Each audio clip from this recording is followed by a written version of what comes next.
kung Diyos, sangayon sa iyong magandang loob, mga salaway iyong linisin, ayon din sa pag-ibig mo sa akin. Bubuksan aking puso't isipan, pagsalangsang ko'y aking kinikilala. Patawarin yaring kasalanan, ako'y kaawaan mo, mahal kong Diyos, sangayon sa iyong kagandang loob, mga sala mo'y iyong linisin, ayon din sa pag-ibig mo sa amin.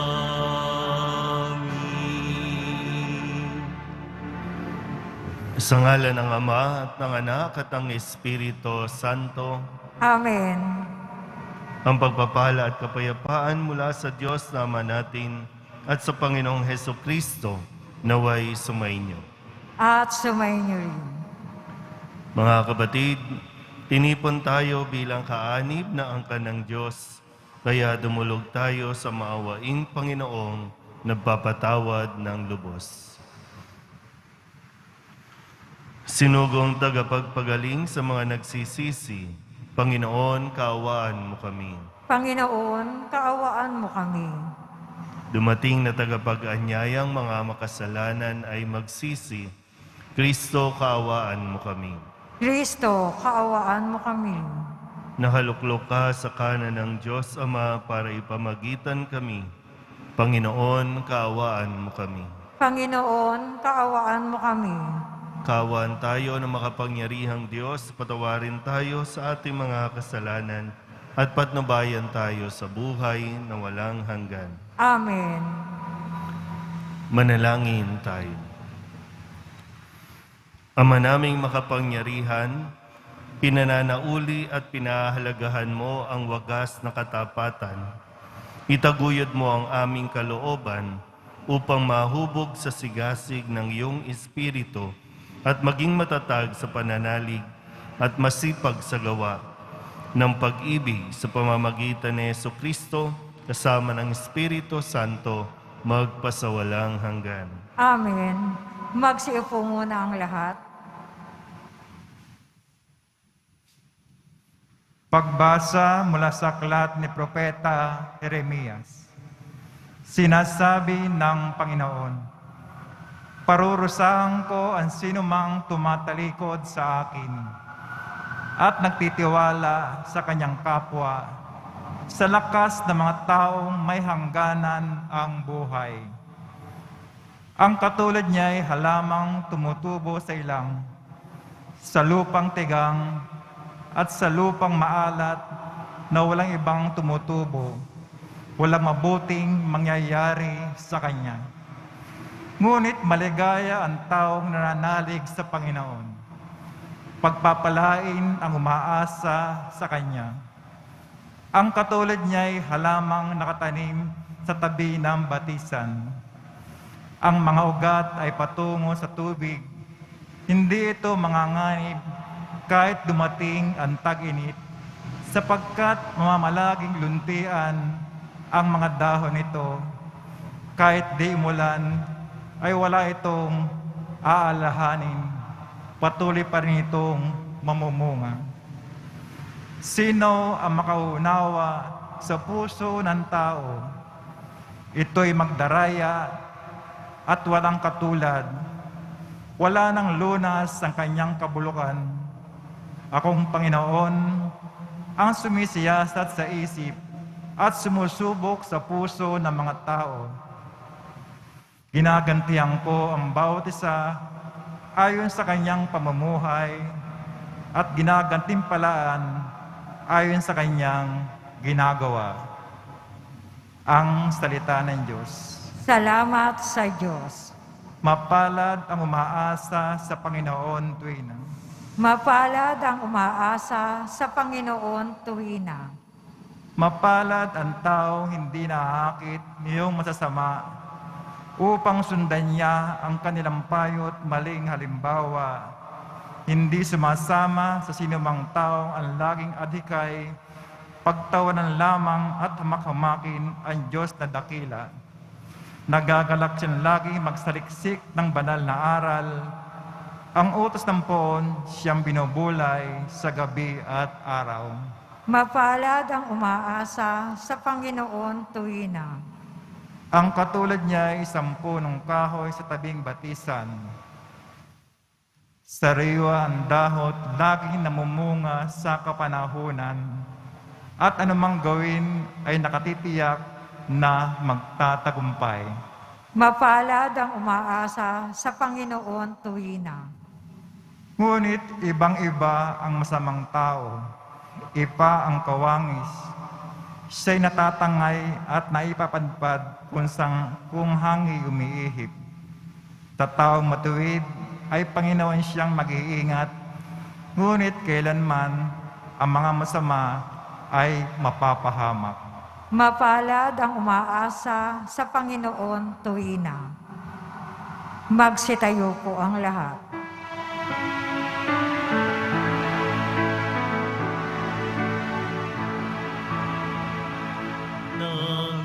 Nagpupuri ang isayo, Panginoon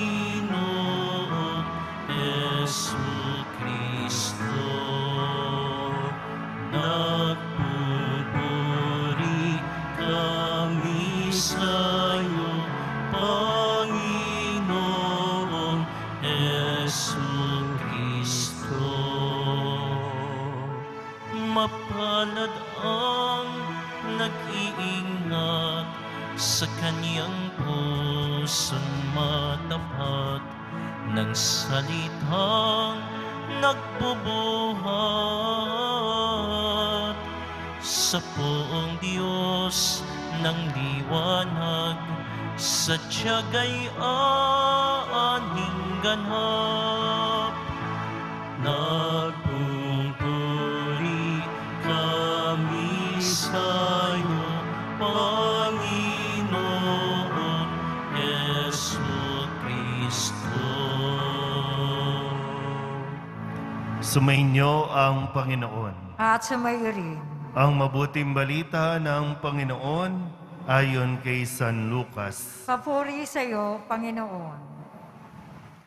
Noong panahong iyon, sinabi ni Jesus sa mga Pariseo, may isang mayamang nagdaramit ng mamahalin at saganang-sagana sa pagkain araw-araw. At may isa namang pulubing nagngangalang Lazaro, tadtad ng sugat na nakalupasay sa may pintuan ng mayaman upang mamulot kahit mumong nahuhulog mula sa hapag ng mayaman. At do'y nilalapitan siya ng aso at dinidilaan ang kanyang mga sugat. Namatay ang pulubi at dinala ng mga anghel sa piling ni Abraham. Namatay rin ang mayaman at inilibing. Sa gitna ng kanyang pagdurusa sa Hades, tumingala ang mayaman at kanyang natanaw sa malayo si Abraham, kapiling si Lazaro. At sumigaw siya, Amang Abraham, mahabag po kayo sa akin. Utusan ninyo si Lazaro na isawsaw sa tubig ang dulo ng kanyang daliri at palamigin ang aking dila, sapagkat naghihirap ako sa apoy na ito. Ngunit sinabi sa kanya ni Abraham, Anak, alalahanin mong nagpasasa ka sa buhay sa ibabaw ng lupa, at si Lazaro'y nagtiis ng kahirapan. Ngunit ngayoy inaaliw siya rito, samantalang ikaw na may nagdurusa. Higit sa lahat, inilagay sa pagitan natin ang isang malaking bangin upang ang mga narini ay hindi makaparian at ang mga nariyan ay hindi makaparini. At sinabi ng mayaman, kung gayon po, Amang Abraham, ipinamamanhi ko sa inyong papuntahin si Lazaro sa bahay ng aking ama. Sapagkat ako'y may 5 kapatid na lalaki. Paparoonin nga ninyo siya upang balaan sila at nang hindi sila humantong sa dakong ito ng pagdurusa. Ngunit sinabi sa kanya ni Abraham, nasa kanila ang mga sinulat ni Moises at ng mga propeta. Pakinggan nila ang mga iyon. Hindi po sapat ang mga iyon, tugon niya. Ngunit kung pumunta sa kanila ang isang patay na muling nabuhay, tatalikdan nila ang kanilang mga kasalanan. Sinabi sa kanya ni Abraham, kung ayaw nilang pakinggan ang mga sinulat ni Moises at ng mga propeta, hindi rin nila paniniwalaan kahit ang isang patay na muling nabuhay. Ang mabuting balita ng Panginoon. Pinupuri ka namin, Panginoong Hesukristo. Magsiupo muna tayong lahat. Isang magandang umaga po sa inyong lahat. Sa puntong ito, tayo po ay nasa 2nd linggo na ng 40 araw na paghahanda, 40 days, no, ng tinatawag nating yung discipline of Lent. At dito, inaanyayahan tayo na suriin yung atin pong pamumuhay, yung atin pong mga ginagawa. May 3 bagay po na ipinapagawa sa atin. Yan ay ang pag-aayuno o fasting, yung paglilimos o almsgiving, at yung pananalangin o prayer. Itong 3 ito na dapat nating suriin. Kaya, nakakadalawang linggo na tayo, maganda na masuri natin, parang self-evaluation. Paano nga ba natin isinasabuhay ang 3 gawaing ito na hinihiling sa atin sa panahon ng Kwaresma? Nakakapaglaan ba tayo ng mas maraming oras sa pananalangin? Nagiging seryoso ba tayo sa ating pong pag-aayuno? Lalo tigin yung ating pong kawang gawa o pakikipagkapwa. Meron bang effort sa part natin na tumulong? Balikan po natin ang sinabi sa unang pagbasa sa aklat ni Propeta Jeremias. Gagantihan ko ang bawat isa ayon sa kanyang pamumuhay. Gagantihan ko ang bawat isa ayon sa kanyang pamumuhay. At gagantimpalaan ayon sa kanyang ginagawa. Kung titingnan natin, ano ba yung ganti o gantimpala na atin pong matatamo? Totoo po ang kalalagyan natin pagdating ng wakas. Wakas ng buhay natin. Impyerno o langit? So sa tingin nyo ba ngayon, sa puntong ito ng buhay mo, kapag namatay tayo, saan tayo mapupunta? Sa impyerno o sa langit? Ang problema, hindi talaga natin to pinag-iisipan o ayaw natin i-entertain itong mga bagay na ito. Lagi tayong nakafocus dun sa kung ano ang kailangan mo ngayon, kung ano ang gusto mo ngayon. Yung gusto mo ba, yung pangangailangan mo ba, sa tingin mo, madadala ka niyan sa langit o baka madala ka niyan sa impyerno? Dahil sa kwento sa Ebanghelyo, ito po yung realidad, no? Yung kwento ng isang mayaman at isang mahirap, si Lazaro na may sakit. Tandaan niyo po, hindi napunta sa impyerno yung mayaman dahil sa siya'y mayaman. Hindi rin naman napunta si Lazaro sa langit dahil sa siya'y mahirap. Kasi ang sinabi po dito, yung mayaman kaya napunta doon dahil nagpasasa siya sa buhay sa mundo. Pag sinabing nagpasasa, no, yung sarili lang niya ang inisip niya, yung meron siyang kapasidad, kakayahan para tulungan itong mahirap na si Lazaro, pero hindi niya ginawa. Di ba sabi sa aklat ni Propeta Jeremias, ayon sa iyong ginawa. Yung wala kang ginawa na tumulong, yun ang ginawa mo. At si Lazaro po, sabi ko, no, hindi dahil sa siya'y may sakit, dahil sa siya'y mahirap, kundi dahil siya'y nagtiis. Di ba sabi po ni Jesus, no, sa ilang bahagi ng Ebanghelyo, sa inyong pagtitiis, tatamuhin ninyo ang buhay. So, kaya mag-self-evaluation tayo, no?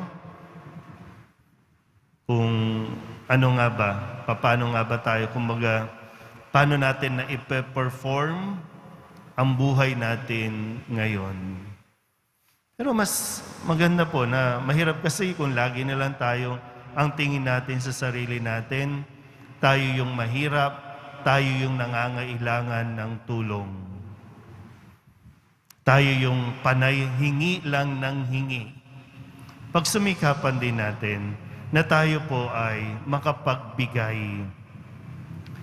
Sa tamang konteksto po, makapagbigay tayo dahil hindi naman tayo pinagdadamutan ng poong Jesus Nazareno. Isang malaking kasalanan ang hindi ka tumulong na mayroon ka namang kakayahan na tumulong. Isang malaking kasalanan sa Diyos. Binibiyayaan tayo, maraming biyaya, hindi para magpasasa sa kung ano mang natatanggap natin, kundi para magkaroon tayo ng pagkakataon na magbahagi o magbigay ng tulong na natanggap din naman natin mula sa kabutihan ng Diyos. Amen? Magsitayo na po ang lahat. Habang inaalala natin ang mga pangangailangan ng mga dukha, lumapit tayo sa ating Diyos na nagbahagi ng kanyang kayamanan sa pagsusugo ng kanyang anak sa mundo. Ang ating pong itutugon, Ama ng mga dukha, pagpalain mo kami. Ama ng mga dukha, pagpalain mo kami. Ang simbahan naway ipadama ang habag ni Kristo sa mga dukha na nagpupunyagi para sa isang higit na makatarungang lipunan. Manalangin tayo. Ama ng mga dukha, pagpalain mo kami.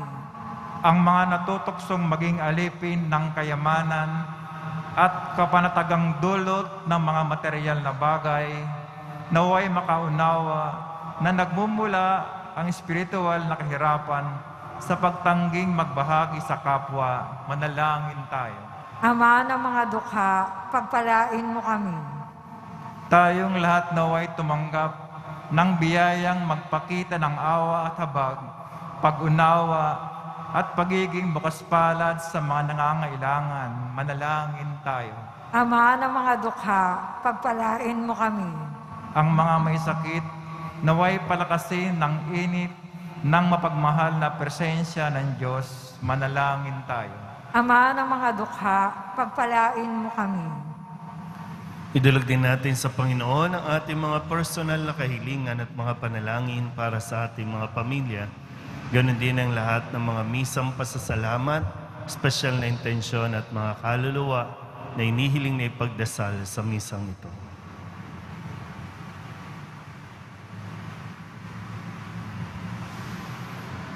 Ang lahat ng ito inihiling namin sa ngalan ni Kristo ang aming Panginoon. Amen.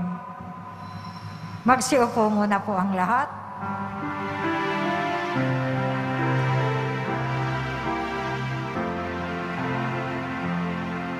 Sa iyo, Ama, aming handog, ang tinapay at alak na ito, handog ng iyong bayan, sumasamo, humihingi ng patawad mo.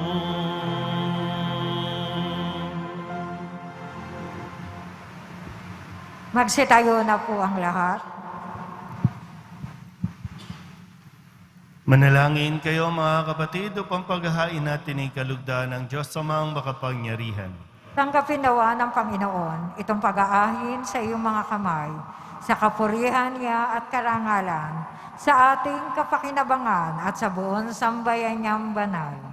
Ama naming lumikha, pabanalin mo sa paghahain ngayon ang aming 40 araw na paghahanda para sa pagkabuhay upang ang ginaganap namin ay maisaloob ng lubusan sa pamamagitan ni Jesucristo kasama ng Espiritu Santo magpasawalang hanggan. Amen. Sumainyo ang Panginoon. At sumayo rin. Itaas sa Diyos ang inyong puso at diwa. Itinaas na namin sa Panginoon. Pasalamatan natin ang Panginoong ating Diyos. Marapat na siya ay pasalamatan. Ama naming makapangyarihan, tunay ngang marapat na ikaw ay aming pasalamatan sa pamamagitan ni Jesucristo na aming Panginoon. Minarapat mong ang pagtitiis para sa naghihirap ay maging tagapagpahiwatig ng pasasalamat na aming inihahain ngayon sa iyong hapag. Ang iyong anak ay ulirang tagapigay ng pagsasaluhan sa mga nagugutom at mga nauuhaw. Sa pagsunod namin sa giliw mong anak, ang pagkamaawain mo ay aming ginaganap upang ang pag-iimbot ay mapawing lahat sa aming pag-uugali at gawaing binabalak. Kaya kaysa ng mga anghel na nagsisiawit ng papuri sa iyo, nang walang humpay sa kalangitan, kami nagbubunyi sa iyong kadakilaan. Santo, Santo, Santo, Panginoon Diyos ng mga hukbo. Napupuno ang langit at lupa ng kadakilaan mo. O sana sa kaitaasan. Pinagpala ang naparirito sa ngalan ng Panginoon. O sana sa kaisataasan. Magsiluhod po ang lahat. Ama naming banal, ikaw ang bukal ng tanang kabanalan. Kaya't sa pamamagitan ng iyong Espiritu, gawin mong banal ang kaloob na ito upang para sa aming maging katawan at dugo ng aming Panginoong Hesukristo. Bago niya pinagtiis ang kusang loob na maging handog, hinawakan niya ang tinapay, pinasalamatan kaniya, pinaghati-hati niya iyon, iniabot sa kanyang mga alagad at sinabi, "Tanggapin ninyong lahat ito at kanin, ito ang aking katawan na ihahandog para sa inyo."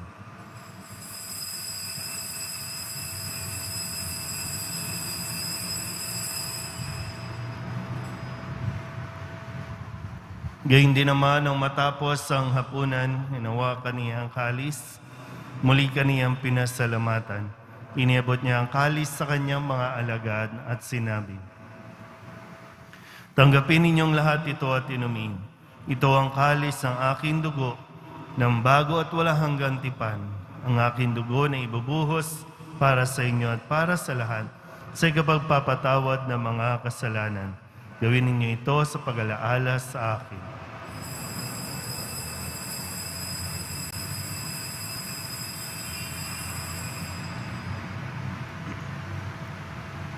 Magsitayo na po ang lahat. Ipagbunyi natin ang misteryo ng pananampalataya. Si Kristo'y namatay, si Kristo'y nabuhay. Si Kristo'y babalik sa wakas ng panahon.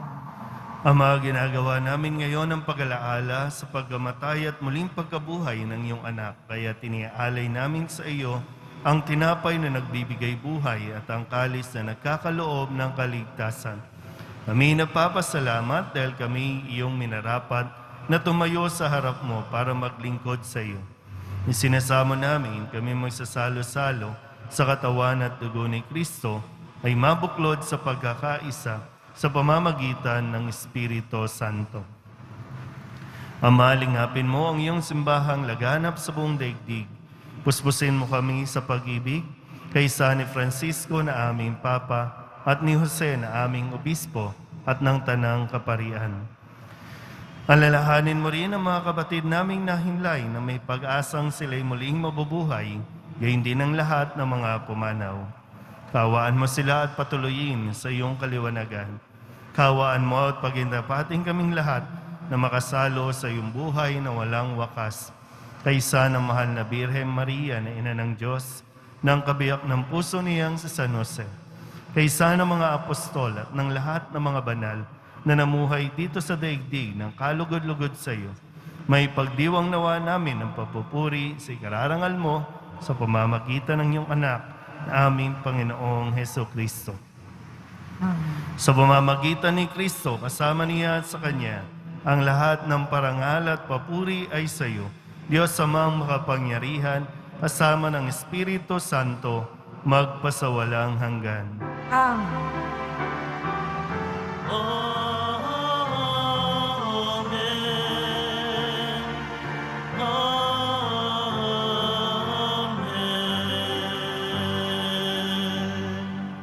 Buong kababaang loob tayong tumawag sa ating Panginoon ng Ama namin. Ama namin, Sumasalangit ka, sambahin ang ngalan mo. Mapasa amin ang kaharian mo. Sundin ang loob mo dito sa lupa para nan sa langit. Bigyan mo kami ngayon ng aming kakanin sa araw-araw at patawarin mo kami sa aming mga sala para nang pagpapatawad namin sa nagkakasala sa amin. At huwag mo kaming ipahintulot sa tukso at iadya mo kami sa lahat ng masama.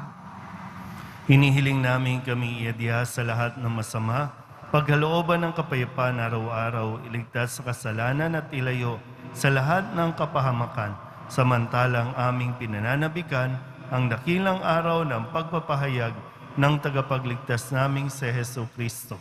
Sapagkat iyo ang kaharian, ang kapangyarihan at ang kapurihan magpakailanman. Amen.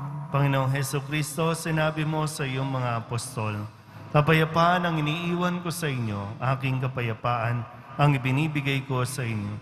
Tunghayan mo ang aming pananampalataya at huwag ang aming mga pagkakasala. Pagkalooban mo kami ng kapayapaan at pagkakaisa ayon sa iyong kalooban, kasama ng Espiritu Santo, magpasawalang hanggan. Amen. Ang kapayapaan ng Panginoon ay laging sumainyo. At sumayo rin. Magbigaan po tayo ng kapayapaan sa isa't isa. Kordero ng Diyos na nag-aalis ng mga kasalanan ng sanlibutan, maawa ka sa amin. Kordero ng Diyos na nag-aalis ng mga kasalanan ng sanlibutan, maawa ka sa amin. Kordero ng Diyos na nag-aalis ng mga kasalanan ng sanlibutan, ipagkaloob mo sa amin ang kapayapaan. Magsiluhod po ang lahat.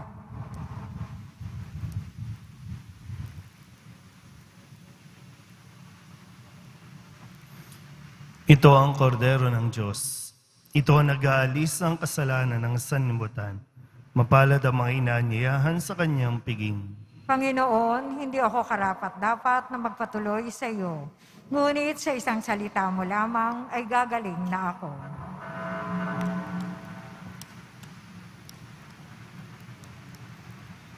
Katawan ni Kristo, Amen.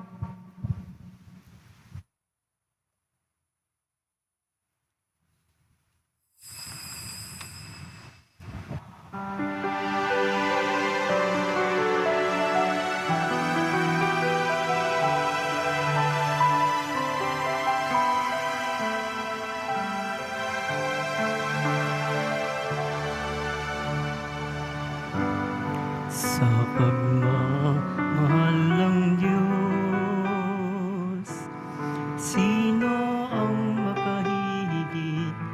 Mayroon ka bang nababati? Bugtong na anak, hindi niya itinagkait. Nanaog sa mundo, nagdusat, tumanas ng libong sakit. Purihin ka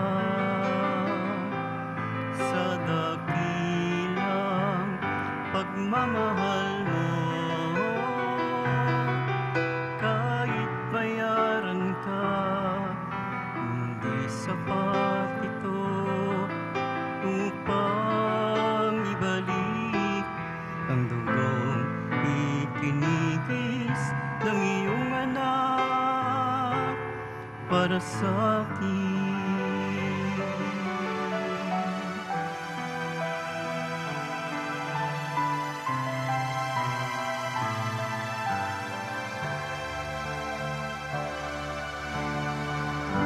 Dakilang Diyos kay buti mo,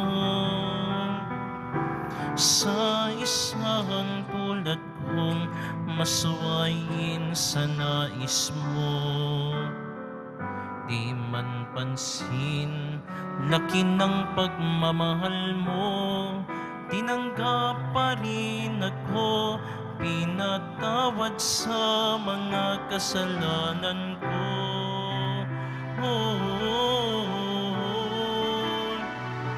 Purihin ka sa dakilang pagmamahal mo. Kahit bayaran ka, hindi sapat ito upang ibalik ang dugong itinigis ng iyong anak para sa akin.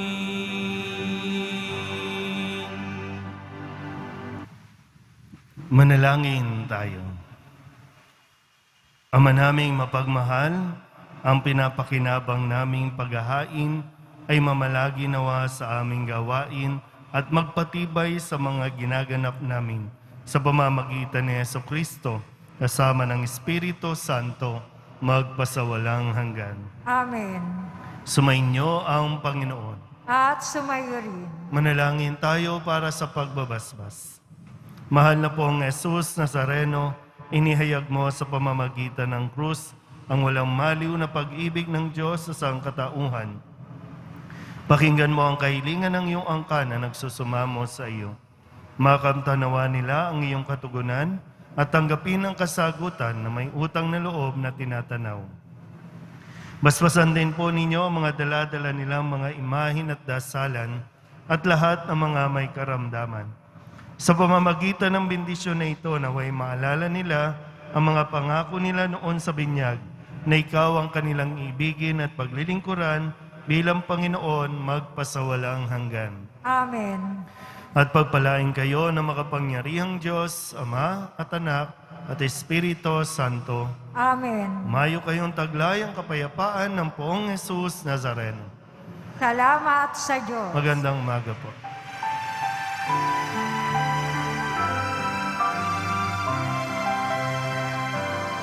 Nuestro Padre Jesus Nazareno, sinasamba ka namin, pinipindog ka namin, aral mo ang aming buhay at kaligtasan. Nuestro Padre Jesus Nazareno, iligtas mo kami sa kasalanan. Ang krus mong kinamatayan ay sagisag ng aming kaligtasan. Nuestro Padre Jesus Nazareno, dinarangal ka namin. Nuestro Padre Jesus Nazareno, nilulwalhati ka namin. Nuestro Padre Jesus Nazareno, dinarangal ka namin. Nuestro Padre Jesus Nazareno, nilulwalhati